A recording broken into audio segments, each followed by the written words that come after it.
බන්ධනාගාර නොසන්සුන්තාවයේ මේ වන විට නවතම තත්ත්වය ගැනයි දැන් අපි කියන්න යන්නේ. හොඳයි ඉතින් ඔයාලා දන්නවනේ ඊයේ බන්ධනාගාරයේ නොසන්සුන්තාවයක් ඇති වෙලා දෙදෙනෙක් මිය ගිහින් 30 ගාණක් රෝහල්ගත වුණා කියලා.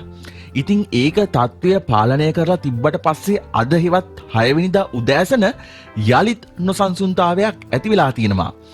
අද දිනේ නොසන්සුන්තාවයේ හේතුවෙන් මේ වන විට 5 දෙනෙක් ජීවිතක්ෂයට පත් වෙලා තියෙනවා. ඒ 5 දෙනාගෙන් 3 දෙනෙක් බන්ධනාගාර නිලධාරීන් බවයි වාර්තා වෙන්නේ. කොහොම හරි තුවාල ලැබූ සංඛ්‍යාවත් අද දිනේ මේ වෙද්දි පමණක් 35ක් දක්වා ඉහළ ගොස් ඇති බවත් වාර්තා වෙනවා. කොහොම හරි මේ තත්ත්වය පාලනයට පොලිසිය විසින් වෙඩි ප්‍රහාර කිහිපයක්ද එල්ල කර තිබෙනවා. කොහොම හරි බන්ධනාගාරවල මෙවැනි තත්ත්ව සහ මේවා පාලනය ගැන ඔයාලගේ අදහසුත් කමෙන්ට් එකක් දාගෙන යන්න. ඒ වගේම මේ වගේ දේවල් එසනින් හරියටම දැනගන්න අපි channel එක subscribe කරන්න අමතක කරන්නත් එපා. ස්තුතියි.